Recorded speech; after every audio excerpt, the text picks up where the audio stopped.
maybe they are planning to release Enggak, season mereka 4. bilang yang Koreanya That's udah all. selesai, That's all. udah selesai. Dan mereka mau bikin itu Squid Game Amerika. Yang dengan tapi hintnya Cate Blanchett which is Australian. Iya, tapi kan Okay. dia Hollywood actress kan. Well, Iya, anyway, welcome back to podcast Ngedrakor. Welcome Dan ini adalah episode terpaksa. Iya, kayak tapi harus gitu, harus Tapi direkam. harus karena seeing is believing, watching is confirming. Is that Watching is proving. watching is proving? Grammarnya bener kan ya? Bener, Someone watching said my English was really bad, so like. No, come on. Yours is good. No, wait. Curhat dikit. I apply for a job and someone said my English is really bad. So yeah, well anyway, Squid season 3. Hai, kamu pendengar baru Ngedrakor. Kalau kamu dengerin episode ini di Spotify, please pencet tombol follow di channel kita. Atau kalau kamu dengerin ini di YouTube, subscribe yuk. Anyway, ini kita mau ngomentarin bahasa Inggrisnya VIP karena kan jelek banget kan menurut Miss Rizky gimana? Menurut aku sebagai orang yang nggak bisa bahasa Inggris yang ditampilkan di para karakter VIP ini sangat-sangat unnatural. Menurut aku yang bukan English native speaker tapi penonton avid film-film Hollywood lah ya, nggak natural sekali, Nggak bener. natural, iya. I mean like it sounded really weird in our ears, Yeah. even for us yang memang setiap harinya Kita nggak mendengarkan itu. Nggak mendengarkan itu. We don't see Aneh banget. native speaker speaking Iya. like that. And Aneh then like banget. that accent, like that forced accent, like oh that's what you're going. Okay, good luck. Good luck. Iya udah. Well, it's dubbing style I think. Iya, So it's not mungkin. like. Tapi kayak maksud aku nggak tahu sih itu emang di season 1 pun kayak gitu kan.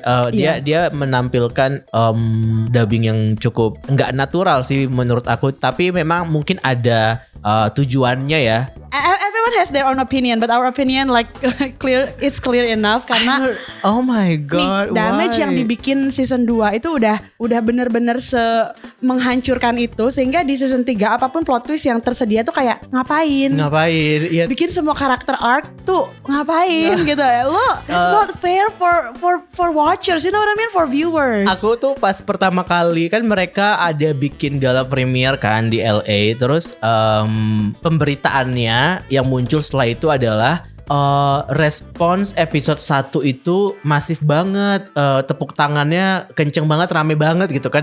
Build dong tensionnya karena sebenarnya deep down within me aku masih punya sedikit menaruh harapan lah ya gitu ya. Sampai nangis aku ngomongin Gihun nih kayak sedih banget. Oh my Karena god. kita tuh kan suka banget kan season Suka 1. banget. Kayak that's why like we care so much actually, terus, right? dia bilang kayak pokoknya reviewnya oke lah gitu ya. Ya aku kan sebagai netizen juga ketika baca itu kan kayak Sold. muncul lah gitu harapan itu. Terus kayak excited, ada muncul sedikit excited sama kayak mungkin beneran nih mereka bakalan ini adalah season pembalasan dari season 2 yang jelek itu gitu kan aku pikir. Terus kebetulan dong hari Jumat kan tayang, Jumat libur 1 Muharram kan, aku piket kebetulan hari Jumat itu jadi kayak oke, gue nonton You binge biar ya gue nonton karena gue butuh buat bikin artikel juga gitu kan. Dan pas baru mau play episode 1 itu aku udah deg-degan nih kayak anjir sebagus apa ya sesuai karena review dari wawancara yang sebelumnya waktu di LA gitu kan yang di premiere gitu. Pas aku tonton kagak ada seru-serunya apaan, malah dibuka dengan karakter Lee Jin Wook gak jadi mati. Itu udah kayak lah ini mah gue di LA mah gue lemparin Rotten Tomatoes, anjir ini gak jelas banget. Iya kayak buat apa ya? Buat apa? Yang Karakter pertama dia udah dibuang-buangnya di season 2. Terus dia dihidupin lagi tuh bukan jadi surprise. ya, keinginan untuk merasa itu sebagai sebuah plot twist yang mengejutkan aja tuh udah gak Tidak ada ada. gitu. Karena salahnya dari Squid Game ini adalah season 3 ini harus ada. Iya, Itu iya. aja salahnya. Kayak kalau misalkan dari awal season 3 ini gak ada tapi dikelarin di season 2, Atau just make it like one full season. iya full season aja 2 gitu, ya. dihabisin di season 2 gitu. Jangan dipotong kayak gini. Menurut aku kayak masih terbantu lah gitu dengan segala apa yang mereka muncul di season 3 ini. Tapi menghidupkan karakter Lee Jin Wook yang di season 2-nya udah kayak apaan sih lu udah. Iya, Mereka mematikan karakter itu dengan beneran kayak bikin kita sebagai penonton kayak Gak peduli lagi gitu. Emang bener dia mati sih di season 2 Iya, kata aku kayak lebih mendingan gitu. Terus kemudian Noel kembali dengan kayak muncul sebagai the hero yang bilang kayak ini titipan bapak lo gitu. Misalkan ini adalah gue ketemu bapak lo di sini dan gue akan membantu lo sampai lo dewasa. Ini titipan bapak lo. aku merasa kayak itu lebih nggak apa-apa loh dibandingkan dengan kayak dia harus dihidupkan lagi. Terus Noel yang repot-repot gitu loh, harus nge-skimming segala macemnya, ngasih dia waktu buat keluar, harus That is true. mengkhianati the entire system. Padahal Noel aja, dia aja misi dia sendiri aja teralihkan gara-gara si Dan dia orang udah ini hapus gitu. kayak hope dia tentang aku akan cari anak aku sendiri Iya. gitu. Dia aja udah oke, karena aku nggak bisa nih nemuin anak aku akan berjuang buat anak orang lain. It's just so weird. And then Iya. just because gap yang mereka udah tentukan dari awal bahwa season 2 tuh harus segini, terus ada gap beberapa bulan dan and then we have season 3, itu aja udah ngancurin plot twist yang mungkin bisa akan terasa lebih efektif kalau bener kata kamu dilanjutin Lanjutin aja. aja, Lanjutin aja. Atau misalkan lo memang butuh penonton buat break dulu, ya breaknya jangan sampai 6 bulan gitu loh. Kayak udah sebulan kayaknya udah cukup 2 deh. minggu gitu. 2 minggu aja udah cukup. Maksud gue kayak, karena ini juga kontennya, episodenya pendek-pendek, terus juga satu kali duduk juga habis gitu. Dan ya again, kalau kita mau ngebahas soal bagaimana marketingnya dipaksakan banget untuk jadi 2 season, kayaknya aku nggak akan punya energi sebanyak itu. Tapi ends up kita nonton season 3 dan kita sama sekali tidak merasa bahwa ini tuh membalas kekecewaan apapun Iya. yang ada di season 2 gitu loh. Tapi bener Gak aku sih, bilang kayak- kita, tapi kamu gitu nggak mikirnya? Siapa tahu kan kamu bisa aja opininya beda kan. I mean, I've been like yapping with you just now. What was that? Nah, kalau aku sih alasan kenapa harus nonton season 3 itu karena satu biar ada obrolan juga. Yang ketiga adalah yaitu yang Basically kedua emang adalah cuman buat konten sih. yang kedua adalah bener kata kamu, we actually still have some hopes. Kayak pengen buktiin mungkin iya bener ada Ngasih bayaran. kesempatan aja. Bener. Terus dengan harapan, dengan ekspektasi yang aku tuh udah I put it really like low, super low, dan tetap kayak kecewa. Iya, Kayak even kayak aku nonton episode 1 aja, aku tidak ada excitement sebenarnya. Aku cuma nonton itu pure karena keyword Squid Game ini lagi dicari dan aku harus tahu aku harus nulis apa gitu. Kalau aku Ya, nggak nonton, gue nggak bisa mengerjakan pekerjaan gue. literally just to get things done. Iya, cuman itu aja ininya, motivasinya gitu. Iya, jadi Dan tidak dapat reward apapun pada akhirnya. which is actually in line with the way they do it, karena kita tuh penonton sebenarnya peduli. Kenapa kita mengomentari terus kayak the fact that we finished it, They itu kayak expect us to comment on it. to comment on it. Iya. Terus cara mereka juga ya udah asal selesai ya. Kita pun jadinya nontonnya ya udah asal selesai. I put it like in 1.5 for the last 2 episode just to get things done. Terus masih kayak ke Wihajun tuh, yuk ayo menarik yuk gitu, yuk nggak bego yuk, at least di the last 2 episodes. Terus kayak ujungnya cuma tell me why Hyung. Kita tuh ada Instagram loh. @podcastngedrakor. @podcastngedrakor. @podcastngedrakor. @podcastngedrakor. Why? I don't know. I don't think. What? Kenapa dia slow ya? Anaknya ya? Gak tahu. I thought he's just like going with the game, karena dia tuh sembuh begonya. You know what? These people are so weird. Ini mereka nggak bisa dipercaya. I'll just play along. Terus ujung-ujungnya dia kayak, tada, I'm actually heroic. Tidak dong. Enggak, kayak Dia konsisten sih. He's consistent with his stupidity. with his cluelessness. And cluelessness and slow brain. Iya Slow sih, brain. benar. Dan And I can't believe that they hired Wihajun for that role. I cannot believe mereka sebenarnya hire everybody for every role. Ini yang pertama. Kang Deho ngasih namanya si Kang Hanel. Aku pikir dia akan apa gitu ya di season 3 he's just ini coward ya. and stays as coward. Kayak See the consistency. iya betul sih, tapi kayak karakter itu bisa dimainkan oleh siapapun, ngerti nggak? Kenapa dia nggak bikin aja Kang Hanel ini jadi peran si bapak-bapak yang nyebelin itu ya? Maksudnya kayak aku tahu bapak-bapak yang nyebelin itu mungkin akan lebih relatable kalau diperankan oleh orang tua, karena akan terkesan kayak wah anjir nih emang orang dari lahir sampai bau tanah nih emang kayak gini nih, pengkhianat gitu kan. Tapi kalau misalkan itu diperankan oleh Kang Hanel gitu ya, you can make him look like old people gitu ya. Iya benar. Kan sekarang teknologi udah canggih anyway gitu. Daripada lo harus bikin Kang Hanel jadi karakter yang cuman traitsnya cuman coward doang. Iya. Menurut aku kayak ini sayang banget. Dan banyak pemberitaan media Korea yang merasa kayak Squid Game ini nih bakalan menyentuh ranah supranatural ini karena emang lagi tren kan sekarang kayak Exuma, terus drama-drama kayak The Haunted Palace yang emang dukun tuh jadi sesuatu yang orang lagi ngomongin banget. Sonyo tuh nggak ada apa-apa gitu dan nggak ada gongnya nih orang sebenarnya. Tapi gitu. that's the consistency, nggak ada gong di setiap karakter. Kayak misalkan si bapak-bapak nyebelin sampai akhir juga dia oke lah. Dia kan season nyebelin kan. Aku berharap kayak there must be like a great gong closure on him. Ya udah just fall from that. Dan last game tapi tuh kayak sayang banget. Pada akhirnya kayak kita sebenarnya udah tahu nih semua orang di sini pasti akan mati gitu kan. Cuman caranya untuk mati aja itu yang kita masih nggak tahu gimana atau menuju ke kematian itu adalah bagian yang terpentingnya kan sebenarnya. Iya, benar. Tapi ada karakter-karakter yang kita udah tahu dia akan mati dan menuju ke kematiannya itu kayak ya lu ngapain? Itu yang pertama adalah si Kang Deho tuh, Kang Hanel. And that si David cowok teller itu yang menurut aku kayak naon? Apa? Kenapa nggak mempertahankan aja Thanos sampai akhir? Dia akan tetap tidak penting. Dia akan tetap jadi karakter yang kita akan lihat terus. Dia TOP gitu maksudnya. Kenapa nggak dia? Kenapa harus ngasih kesempatan 2 season di Indian dia ngapa-ngapain? That is true. Terus bro, like he act awkward. Yes, he is supposed to be. Tapi kayak jadinya sayang.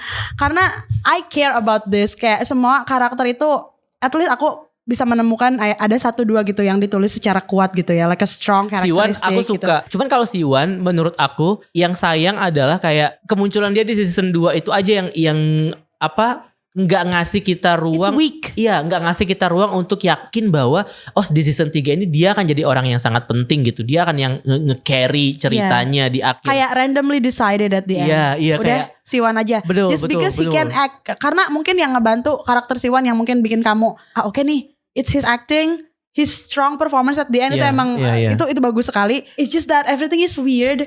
Everything is like written weak in a weak way gitu kayak. Aku nggak tahu sih kenapa Netflix tuh obses banget sama bayi lahir di tengah-tengah season tuh kayak kenapa gitu. Karena hampir di mana aja coba? Sweet Home ada, di Hellbound ada. Di sini Squid Game ada. Ya, tapi mungkin dengan tujuan kayak oh my god, like ngelahirin anak itu kan gak gampang. And in the middle of this like chaos ya kan? Right, an intense situation. And mostly di semua drama itu anak itu pasti lahir di tengah chaotic moment gitu. Ya, tapi anak kecil tuh harus kenal chaos. Enggak, tapi masalahnya adalah mereka berusaha banget untuk ngegiring kita sebagai penonton. Ini impression aku ya. Mereka berusaha banget untuk ngegiring kita sebagai penonton buat care sama si anak ini, tapi dengan cara yang kayak maksa. Kenapa aku bilang maksa? Karena kalau nonton episode yang judulnya 222 itu, semua dialog yang VIP munculin di situ, dia bilang kayak wow.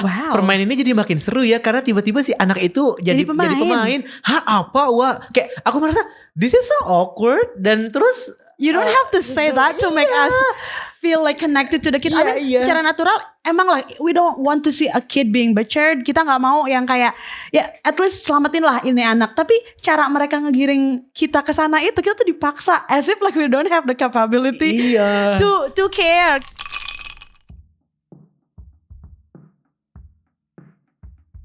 Udah tadi kan Ijinuk udah, Kang Hanul udah, Wi Hajun udah. Siapa lagi menurut kamu yang kayak Gihun? Iya sih, aku juga merasa kebangkitan semangat dia ketika dititipin baby juga gak bikin kita yes, dia motivasinya hidup lagi gitu. Ayo Hun gitu. Yuk sampai akhir yuk jaga anak. Ya in a way kayak gitu karena ngelihat bayi gitu kan ya harus selamat. Tapi cara dia juga akhirnya dia kan mengakhiri hidupnya lah ya. It's so wrong to say that he should have done that. The sacrifice is like too big. Aku paham sih karakter ini ditulis dengan nilai kemanusiaan yang sangat besar kan, kayak dia punya value-nya itu beneran sebenarnya lebih besar dari apapun gitu, karena dari awal emang pengorbanan dia sangat besar banget gitu ya. And that line from frontman yang kayak is your faith on people still there? Iya, masih ada nggak kepercayaan lo sama manusia gitu. Nah, dia kan emang alasan kenapa game ini terus berjalan adalah ya untuk shake his faith and belief kan. Karena memang Gihun itu dibuat supaya kita bisa rooting terus sama dia gitu. Tapi sayangnya dalam perjalanan 3 season ini ada momen-momen yang kayak kok slow kak gitu. Padahal dia tuh jadi orang yang sangat percaya sama orang itu. It's well earned. Jadi dia kenapa jadi orang yang kayak gitu itu bagus arc-nya menurut aku. Ingat gak dia itu tadinya kan orang yang ya pecundang lah ya, pecundang yang sama istri ditinggalin, terus ketemu sama anak susah, dia juga kalau bisnis gagal terus masuk ke dalam game juga masih cengengesan yang kayak ya bukan orang yang bright lah ya, bukan orang yang pintar atau well educated gitu. Nah, ketika dia di momen dia ditolong Ali di first game yang di red light green light, kayak bentar, oh orang tuh di situasi kayak gini ada ya yang care sama orang lain, ada ya yang mau nolong orang lain, padahal dia juga belum tentu menangin game ini. Dia kayak ada ke shake gitu lah, tergoyahkan lah tuh kemanusiaannya. Terus akhirnya okay, I should also be someone who's helping. Terus juga si teman masa kecil dia yang kayak Yong cepetan, yuk lo kalau mematung terus kayak gitu nggak akan bisa ya akan ditembak gitu. Ayo gerak gitu kan. Dia emang lebih relatable dan lebih mudah disayang di season 1 sih. Nah, dan memang itu kita butuhkan sih sebenarnya. Iya, dan setelah that well earned moment yang menjadikan dia jadi orang yang like rooting for people and being written like in season 2, season 3 itu jadi kayak gini tuh, aduh sayang banget. Atau mungkin memang rencana Hwang Dong-hyuk adalah dia emang pengen bikin kita sebagai penonton justru tidak percaya lagi sama orang lain lewat Gi-hun gitu. Maksudnya kayak lewat apapun yang Gi-hun alami sepanjang 2 season, 3 season ini, itu kita sebagai penonton jadi tergoyahkan. Dimana aku nggak ngerti juga kalau misalkan kalau misalkan main core tujuannya adalah untuk which is wrong gak sih? Itu kayak secara manusiawi salah kalau kita tuh dibikin routing buat Gi-hun bahwa oh ya orang tuh harus berbuat baik karena orang juga baik sama lo. Whose quote is that in every post? Tapi kayak kita diperlihatkan orang yang kayak gitu, terus di ujung orang yang kayak gitu akan naas loh kayak.